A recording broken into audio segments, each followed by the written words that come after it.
This quick lesson is covering solubility rules, looking at what happens when something dissolves in water, writing and balancing a chemical reaction, writing the overall ionic equation, determining the spectator ions, and writing a precipitate or a net ionic equation formula. So let's get started. We have a series of rules that need to be followed. These are rules that you generally will memorize, but the longer you use them, the better you will understand them. Let's look at a few key words here. When something is soluble, that means that it is aqueous. It means that it is going to dissolve in water. And we use the letters AQ to represent something that is soluble. What you're looking at is the anion of these ionic compounds. Anions, like the nitrate ion, are always going to be soluble. So no matter what you have, if you have KNO3, because it ends with the nitrate ion, you will always say it is aqueous. The same with the acetate ion. It can be written in two different ways. This is more of the organic form. This is an inorganic form. They are all going to be soluble as well, AQ, unless it is silver acetate. Then, in this particular case, it does not dissolve in water. You would say it's a solid. We have our chlorates, our chlorides, bromides, iodines, sulfates, and then we get down here to alkali metals. Alkali metals are group 1 elements, but we also call them group 1A elements. So if you have group 1A element or the ammonium ion and it starts off your compound, it is always going to be soluble. And then the hydrogen ion, they're all common inorganic acids like hydrochloric acid, phosphoric acid, sulfuric acid, and they're always going to be soluble as well. These compounds typically form insoluble compounds, which means that they form solids. So all carbonates are insoluble, meaning they form solids, unless they're with group 1A. Remember, group 1A, they're always soluble, and ammonium, always soluble. All chromates are solids, except those again of group 1 and of ammonium, but then there's calcium and strontium that also will be aqueous.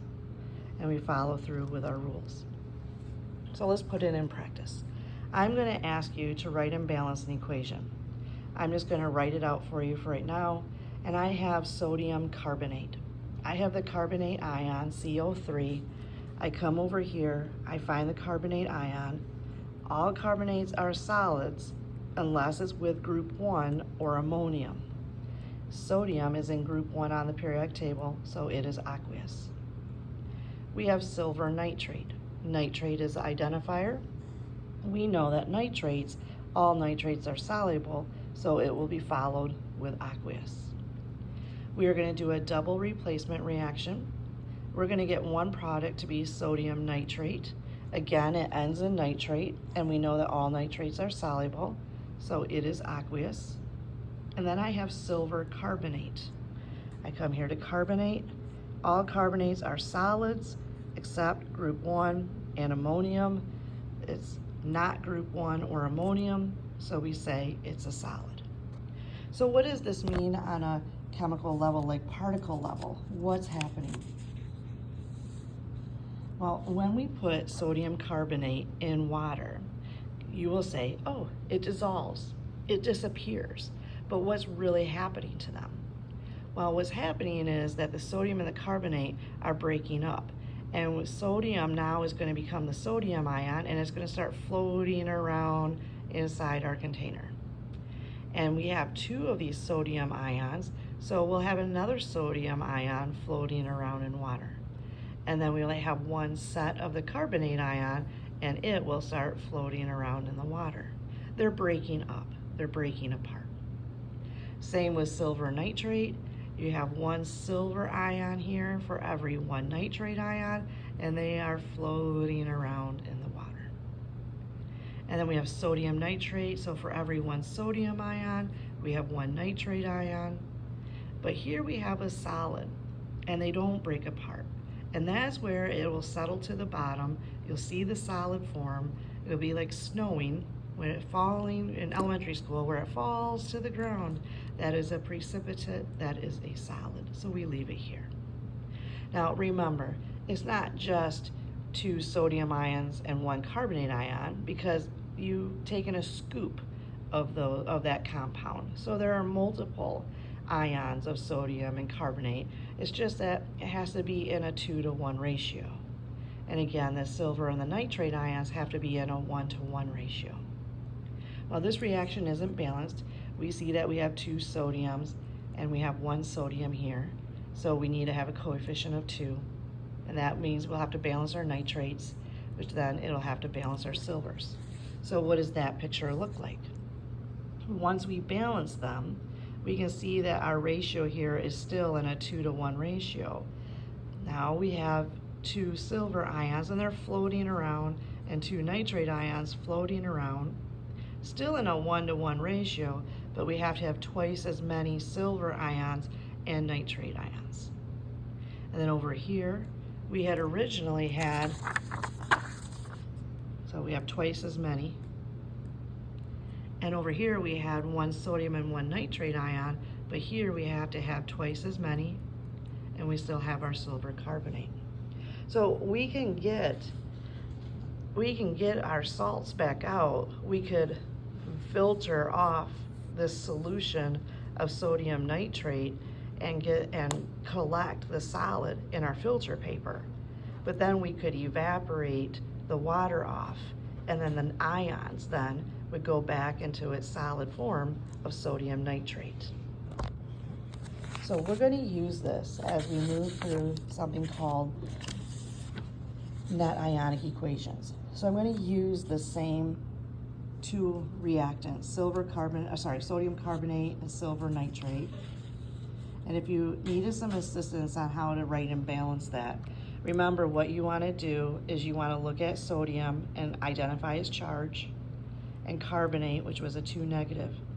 How you get to Na2CO3 is from the drop and cross. So from the drop and cross, that means I need 2 sodiums for every 1 carbonate. But when you dissolve them in water, this is what it'll break up into. And then you have your silver ion and your nitrate ion. They are going to do a double replacement reaction, meaning a 2-partner switch. Remember, your positives can only go with your negatives. So I wrote down my 2 reactants. My sodium ion is going to go with my nitrate ion. The 1 positive cancels the 1 negative, so they're in a 1-to-1 ratio. My silver ion has to come first in the formula because it's the positive, and the carbonate has to come second because it's the negative. But we have to drop and cross, and that's why we have 2 silvers for every 1 carbonate. We want to make sure that we balance this equation. I see that I had 2 silvers, so I put a 2 out front. Now I have my 2 nitrates. I have to put a 2 out front to get my 2 nitrates. I have my 2 sodiums. I have my 2 sodiums. I have 1 set of CO3 and I have 1 set of CO3. We then went already through and we identified who was aqueous, who was the solid. We used our chart over here to help us figure that out. Now, what we're going to talk about is the overall ionic equation. What this means is if you have anything that's aqueous, you have to break them down into their ions. Anything that is a solid, you stay as 1 unit. So in this formula, I can see that I have 2 sodiums. So I have to write here that I have 2 sodium ions, and then I list it as AQ, aqueous. Inside my formula, I have 1 set of the carbonate ion, CO3 2 negative, and it's also aqueous. I add to it, well, here I have a coefficient of 2, so that means I have 2 silver ions, and I'm just coming back up here, I'm getting those charges from up here. So that sodium here, it originally was sodium 1 positive, and I'm just telling that I have 2 of those. And I got my carbonate, and I'm bringing that down, and I only needed 1 of those. I have silver. Silver was 1 positive. I bring it down. I see I needed 2 of those. I have NO3, which was NO3 1 negative, and I see I had a coefficient of 2 out front, so I have 2 of those. So you're adding all of these ions together. Then we have our yield symbol. This is aqueous, so it's going to break down. So my sodium is the sodium 1 positive ion. I see I have a coefficient of 2, so I need 2 of those. I have the NO3, which is the nitrate ion, and I have that, and I have 2 of those as well, and it's aqueous. But when I get to this last piece, this is a solid, so it cannot break apart. This is called the overall ionic equation. From the overall ionic equation, we can identify the spectator ions. Spectator means that you are watching on both sides of the reaction. You're just watching what's happening in the game. What you're going to do is identify the ions that look identical on both sides. I have 2 sodium ions and 2 sodium ions. They're watching. I have a carbonate ion, but it's over here in a compound. So they're not watching, they're involved in the game. I have 2 silver ions, but I have silver in a compound, so they're involved in the game. I have 2 nitrate ions, and over here I have 2 nitrate ions. It's watching what's happening. So what I do is I circle my sodium ions and my nitrate ions. Now it's very, very important that you make sure that you balance everything correctly. If I have 2 sodiums here, I should have 2 sodiums there, and 2 nitrates here, and 2 nitrates there. Okay? It's a nice little way to check yourself. And from here we write something called the NIE, or the net ionic equation. It is everything else that's left. Who's participating in the game? Who is making the solid? Right? And I didn't write that in here, but who is making the solid? Now, I see carbonate is written first, but because we know ionic compounds are always positives, then negatives, I chose to bring down my 2 silver ions here, put aqueous. So I'm bringing that down, that's what's playing in the game, and adding it to my carbonate ion, and I just put it in this order so my positive comes before my negative, and that is producing my solid. And I'm bringing my solid right over here. Okay. And then as a quick check, yep, I have my 2 silvers, 1 carbonate, 1 carbonate.